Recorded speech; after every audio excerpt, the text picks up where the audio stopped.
Calls for the publication of the report have dominated the media space, with the family of Kaka leading the charge. The committee, in its report, concluded that the death of Kaka resulted in the disturbances that led in the death of 2 persons. It contains key findings from the death of Ibrahim Mohammed, known as Kaka, the actions of the police, military, political appointees, and recommendations.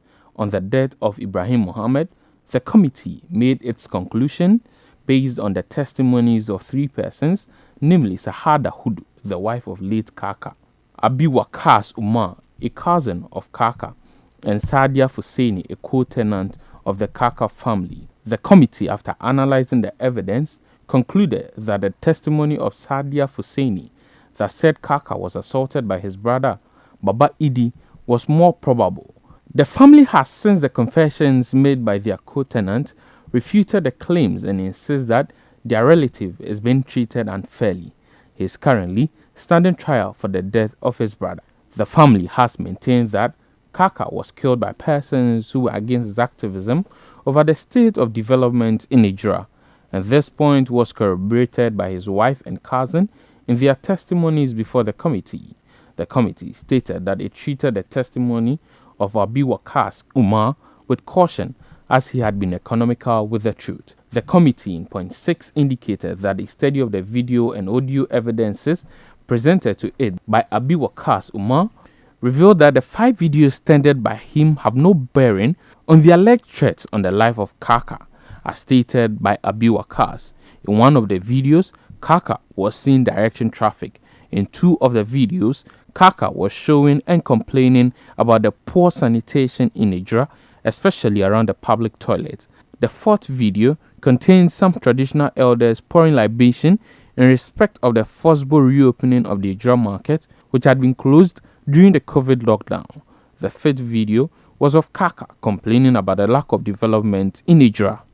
Based on these, the committee concluded that he might have died as a result of family feud.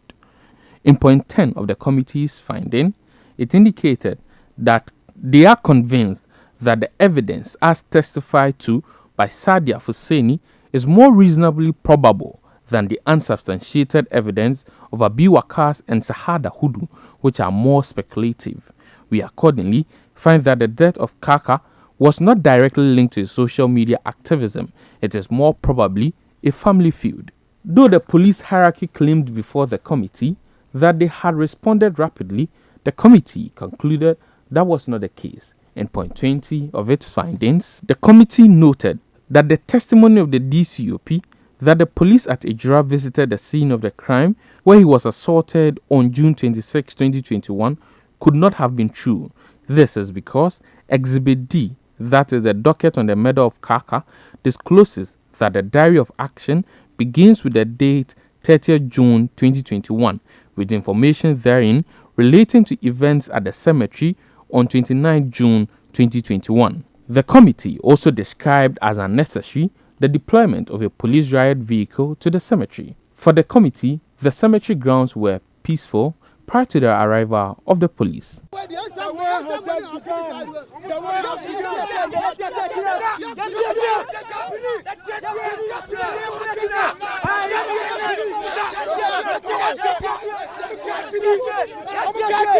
Hello.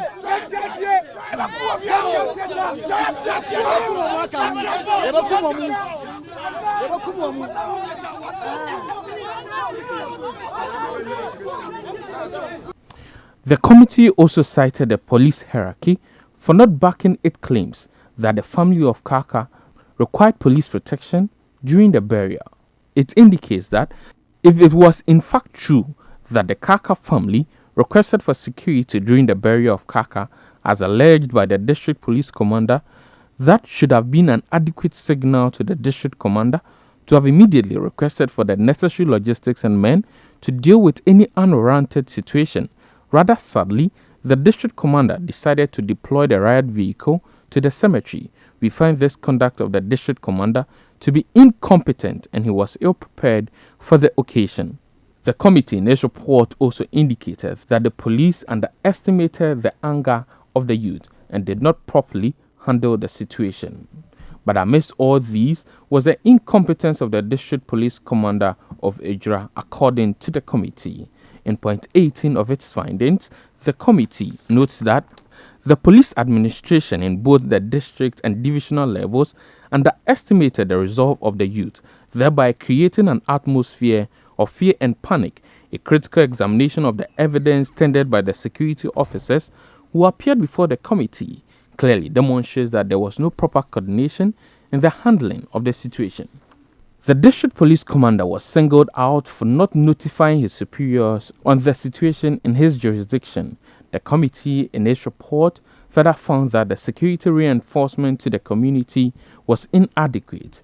The activities of the military that resulted in the death of 2 persons were topical at the time the news broke.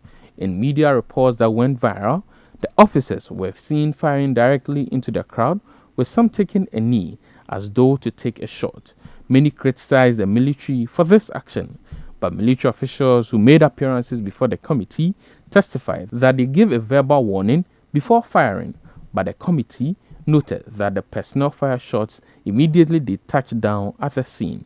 Though they observed the youth throwing stones at the military, they concluded that that did not warrant the action by the military.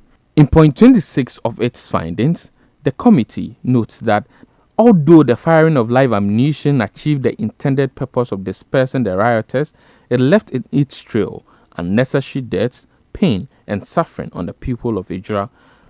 For the MCU of Ejura, who claimed he was not present in Ejura at the time of the incident, the committee described him as a failure due to his inability to handle the municipality in relation to his handling and dissemination of general information and intelligence information. According to the committee, his approach to matters concerning the municipality as the political head of the assembly was very poorly done. Family members of persons who died as a result of the protest have always demanded for compensation and swift investigations into the matter. That body lying there is the body of my younger brother, Nasir Yusuf. At the age of 26 years, we are losing him. There's no justice in Ghana. We are repeating again that justice, we are going to do the justice ourselves. We are giving you only 1 week. If justice is not done, we're going to take the law into our own hands. Nobody is above the law. The committee, in its recommendations, asked for adequate compensation for the families of the deceased persons, namely Abdul Nasir Yusuf and Mutala Suraj Muhammad, as well as adequate compensation to other injured persons, namely Louis Ayipa, Awal Mesbao, and Nasif Nuhu. The committee also recommended the immediate transfer of the District Police Commander of Ejura, DSP Philip Kojo Hammond. Though the report was submitted to the Minister of Interior about 2 months ago, Citi News checks revealed that the commander is still at post. The committee further recommended the expansion of the Ejura police station and the removal of MCU of Ejura Sechedumase, Mohammed Salisu Bamba, who was accused of having a hand in the death of Kaka. He, however, pulled out of the MCE race even before the report was submitted. The committee also asked for the military to review the actions of Lieutenant Martin Opoku Edusei, who was in charge of the military on the grounds for the inappropriate use of force.